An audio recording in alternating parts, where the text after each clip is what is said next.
Gruesome Magazine. Hello, once again, I'm your host, Doc Rotten, and this is Gruesome Magazine, where we review the very latest in streaming and video on-demand horror movies. Each week, my co-hosts Jeff Mohr, Crystal Cleveland, Dave Dreher, and I will take a look at various spooky, scary, and gory genre offerings. Tonight, we are looking at 12-Hour Shift from writer-director Brea Grant. Oh, this is going to be a fun discussion. I don't know where we're all going to sit with this one. This is like one of those mystery movies, like, are we going to like it? Are we going to hate it? I don't know. But let me introduce the crew before I do that. My co-host this week is the one and only Jeff Mohr. Jeff, how you doing, sir? Well, that depends. How many kidneys do I need to live? Oh, God. You need one. Oh, how many was I born with? How many do I have? You have two. Okay, good. I'm a good shot. All right. Also joining this week is Crystal Cleveland, the Living Dead Girl. How you doing, Crystal? I'm great.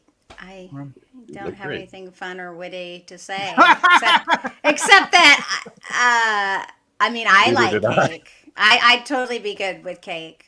I like cake. You like cake? It's good. Yeah. Yeah. Even Kroger cake. Yeah, Kroger cake is good. For those who haven't seen the movie, have no idea what we're talking about. All right. Yeah. So we're talking about 12-Hour Shift. What we're going to do is give our first impressions. Then we're going to talk about the film a little bit. Might be some spoilers. I don't think we can talk about this film without spoilers, but we'll try to keep them. No, we won't try. We will keep them out of our first impressions, but we're likely going to go into spoilers when we talk about the film. And then we'll give our final thoughts, our score 1 to 5, and our favorite scene. So what film are we talking about? We're talking about 12-Hour Shift.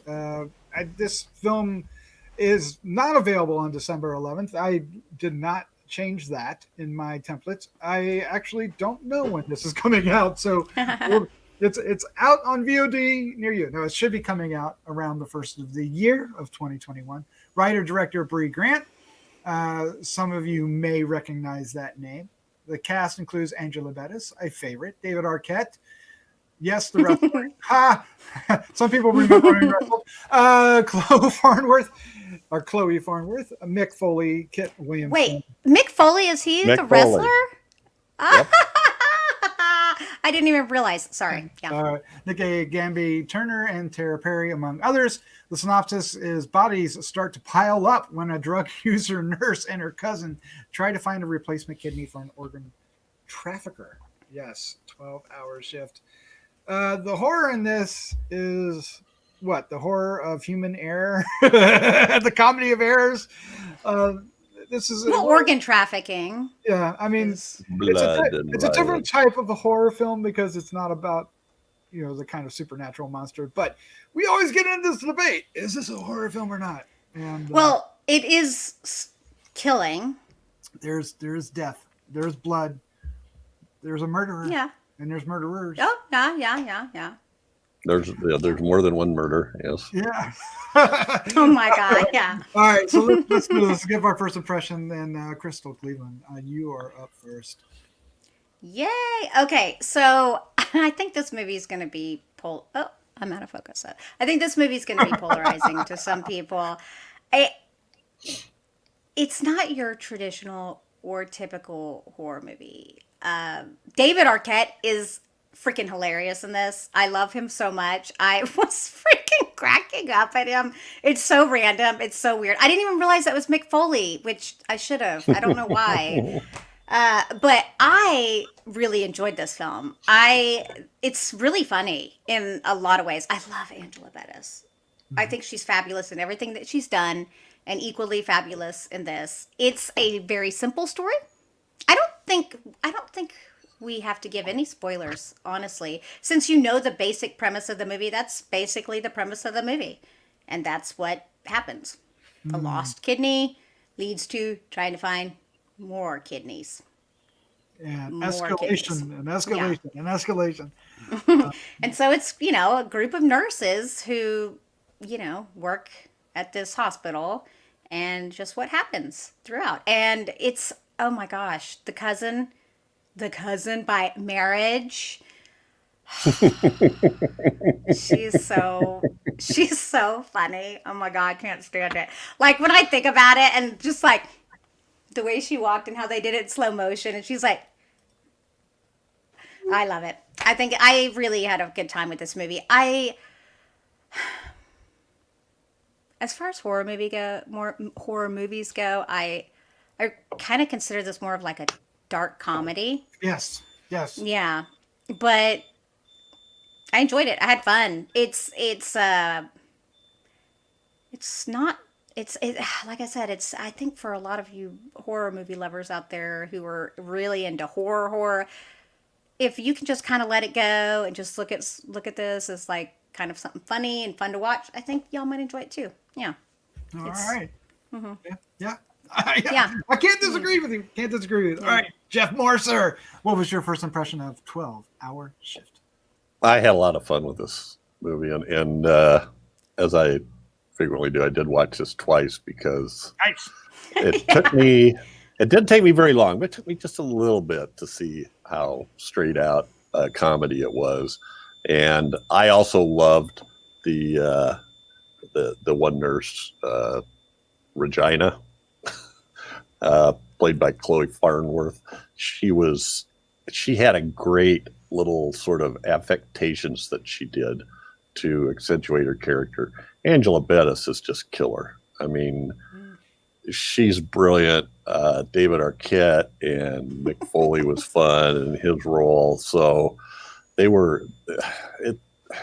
It's hard to explain, but Kit Williamson as this officer, this cop, is kind of funny too. He's like the bottom of the barrel because all the rest of the cops are at this takes place in 1999. So all the other cops are at a Y2K training, which I thought was great. So funny. Yeah. Anyway, yeah, I thought it was a lot of fun. She does like a lot of cute little Chloe Farnworth does a lot of cute little things with her hands and her body to accentuate her.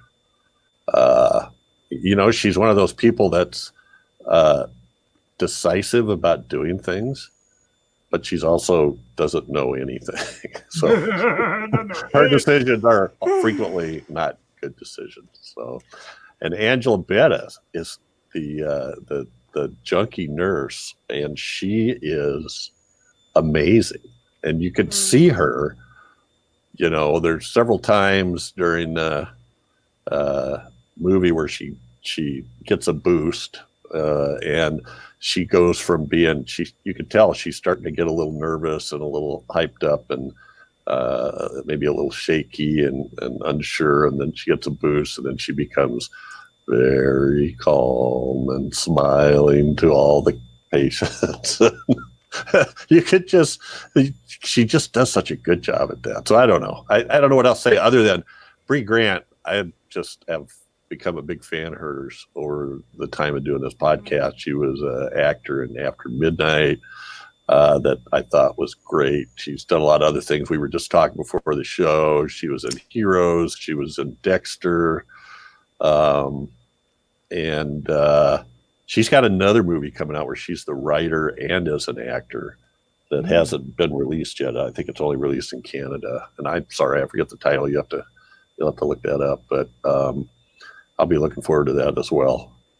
And Angela Bettis, of course. And I just realized I did not see her TV movie of Carrie. I need to check that out. But May is like one of the all-time greats. So, just great stuff all around, and they don't let you down.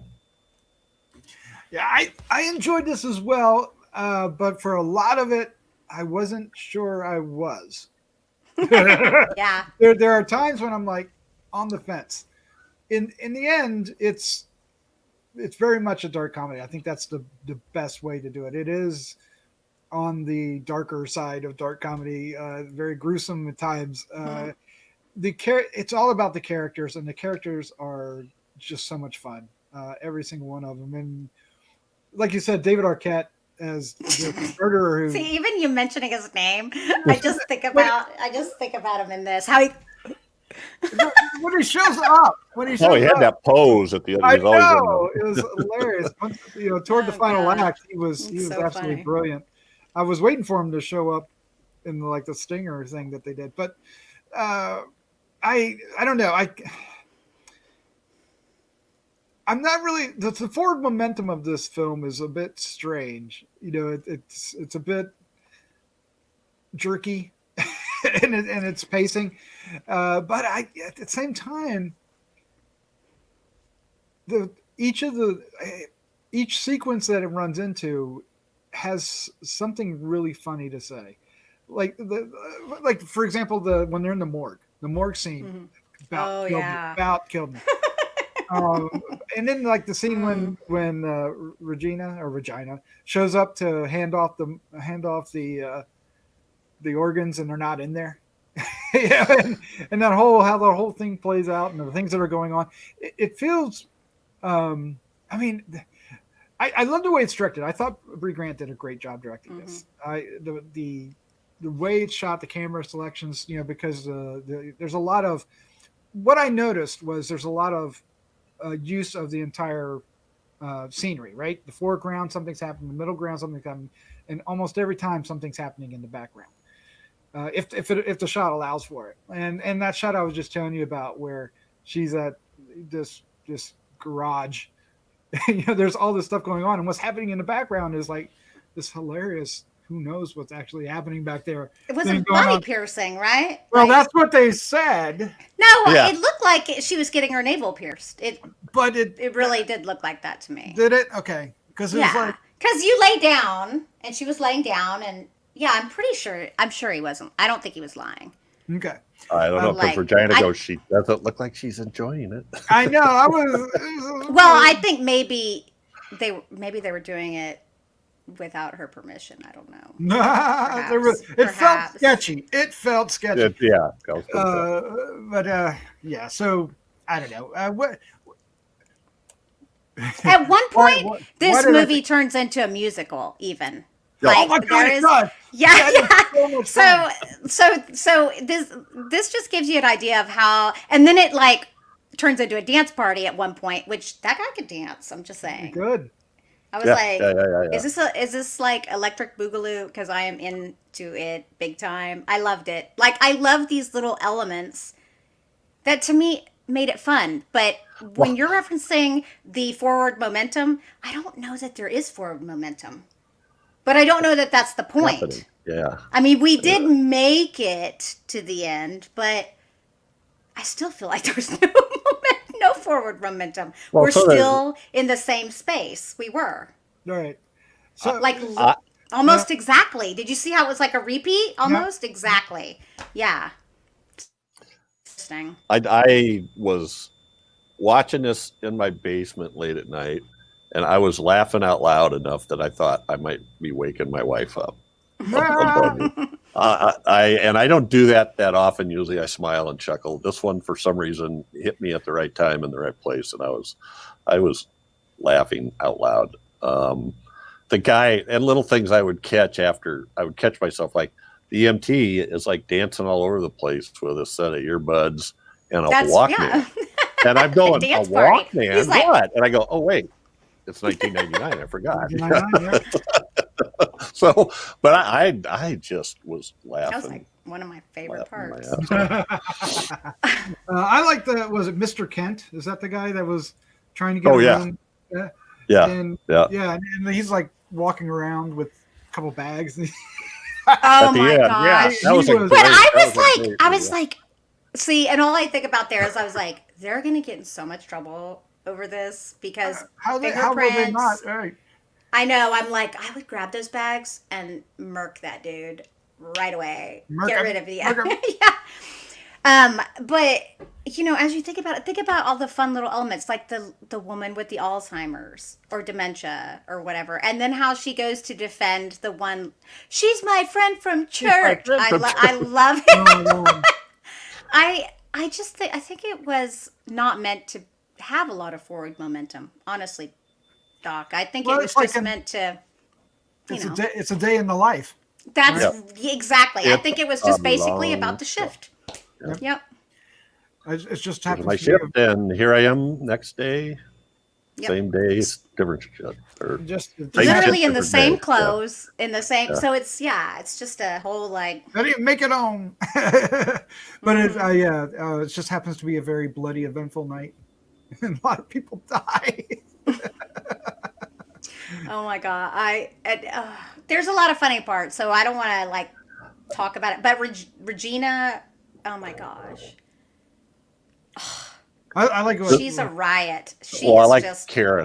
her final shot was hilarious too. So. Yeah.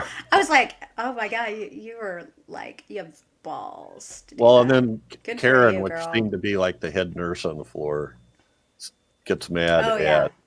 at Mandy for. I hate it when people call women crazy, nuts. Oh, nuts! Diminishing them and everything.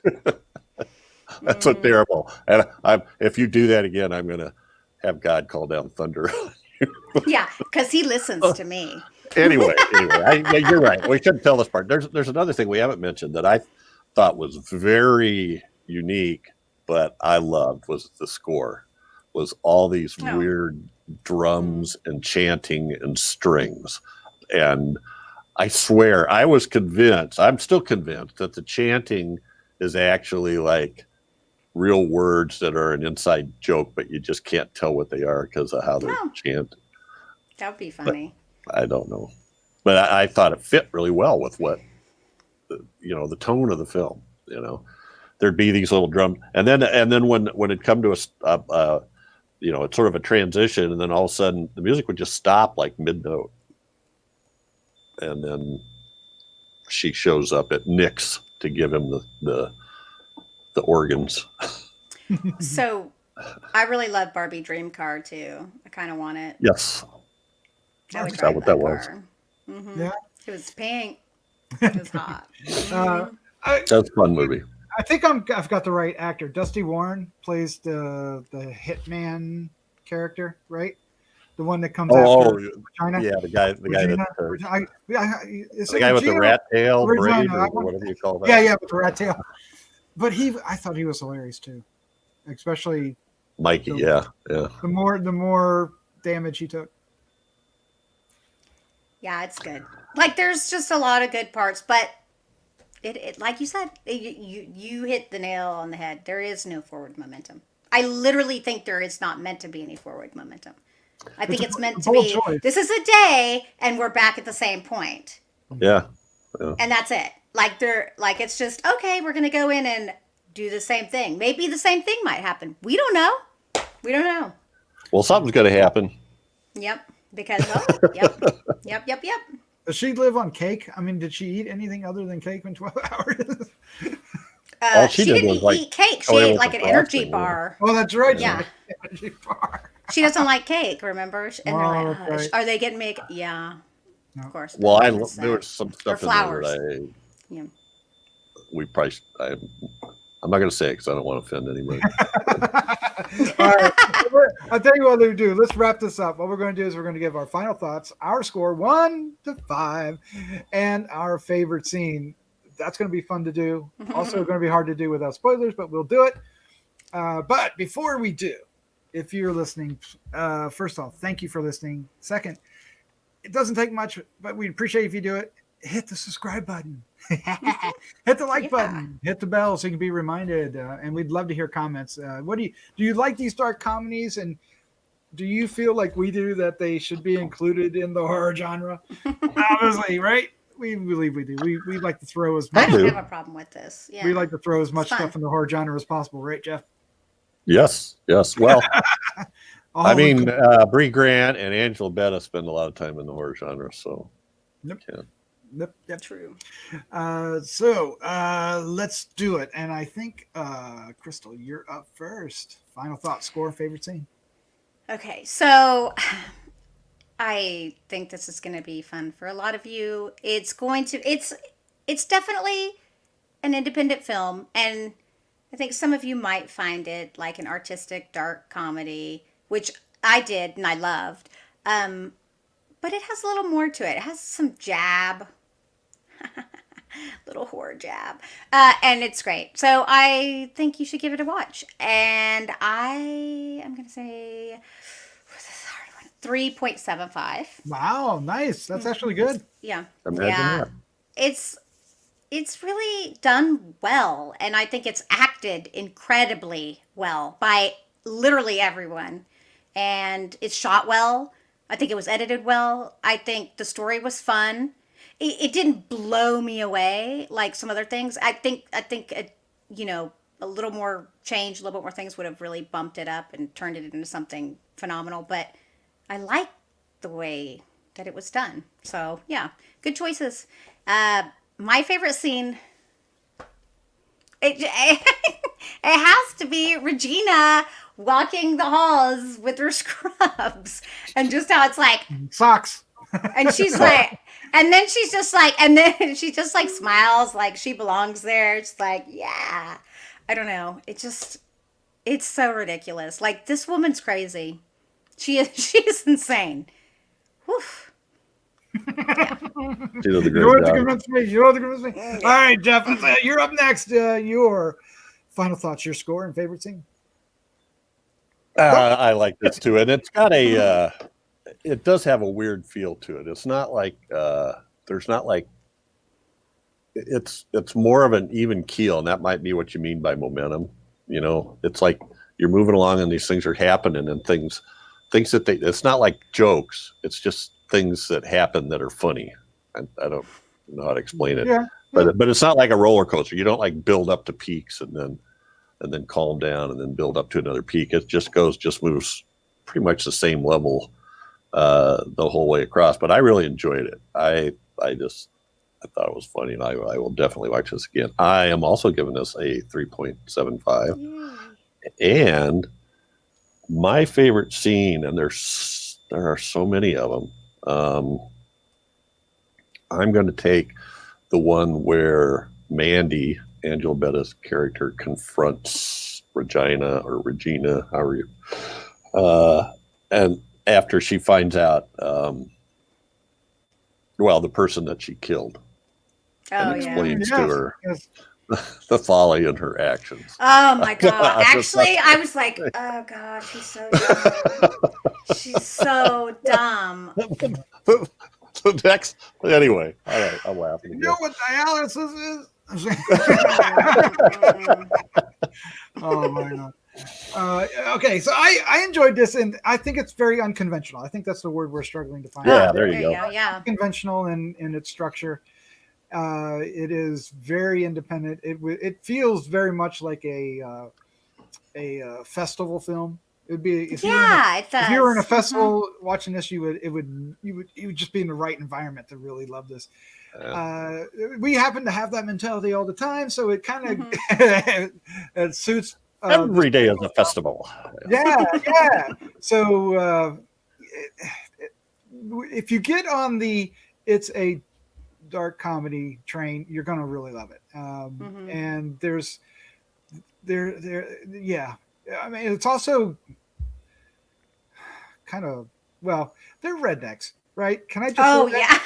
Yes. Oh my god. I see you've been wearing those nice shoes. Those candies, they ain't cheap. Yeah. I'm like, oh my god. But Angela Bettis is so dry in her delivery, and it's so wonderful. But she even her physicality wears the character that she is. It's really interesting, her performance. And then of course some of them are very broad in their humor, and others are just there to kind of poke their faces in and have fun. I had a good time. The structure kind of threw me off a little bit. Our discussion is making me appreciate it a lot more than I did maybe watching. I think I need to watch it again. But I was very impressed at the same time. So I definitely want to see Brea take more of these films on. I like her. I like her sense of style. I like her taste and her sense of humor in this. I don't know. There's a lot of promise in this film. That's for certain. It was actually produced by David Arquette as well. So, yeah. Well, he was the perfect choice for that role, though. Oh yeah. I mean, it's a very much a extended cameo kind of thing, but he's so hilarious. I'm going to give it a 3. I'm going to give it a 3.5. I was going to give it a 3 1/4. I talked myself up to a 3.5. And my favorite scene, I actually have two. Crystal. I actually have two. I have two. I mentioned earlier, and that's the morgue scene. The morgue scene is the highlight for me. I mean, she is caught literally red-handed, and the cop. I mean, the situation. You could. What makes it so funny is you can see it happening that way. It's like, you know, that could happen. Honestly, he doesn't know any better. You know, he doesn't know. I know. Yeah, there's a lot going on that I'm not saying, but it is just when you get to that morgue scene at the end of it, it's just it's almost slapstick. But it just pulls itself back just enough so it isn't, and it's quite impressive the delicate dance they did in that particular scene. I really loved it. But if I didn't choose that, it was going to be David Arquette down at the end of the hallway facing off against Dusty Warren's character, and they're just the honestly, whole way. Anything with David Arquette was so funny for some reason to me. When he comes out onto the dock and just sits there. He's just so funny. I wasn't going to hurt her. And I believe it, actually. I loved his character because he's like, I just hate cops. I mean, come on. F the police, you know? So it'll be interesting to see what other fans of the show think of this. Other horror fans as well. Actually, I'm really... Comment. Yeah, I hope they like it. I'd hate to be off base either way. No, it's good. It's good stuff, Maynard. All right, Crystal, Jeff, thank you so much for joining me tonight. This was fun discussion. Fun. This one was good. I really want to hear. If y'all watch it, you got to let me know because I do. This is a polarizing one, I think. Yep, I think so. All right, this also happens to be our last episode of 2020. So happy New Year! You made it through 2020. Congratulations! I need a woo. Yeah. Not a. That like a blower. I know. I meant like the woo, like the party blower. That's what I meant. know what you meant, but that's not what it looked like.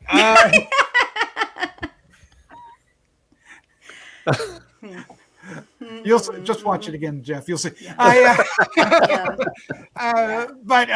next year, we're looking forward to seeing weeks and weeks and weeks, 52 weeks of interesting horror and other genre films. Got some good stuff lined up right out of the gate. I can't wait to watch them and stay with us. Stick with us and watch them with us. Yeah. All right. Let's say good night. Good night. Good night.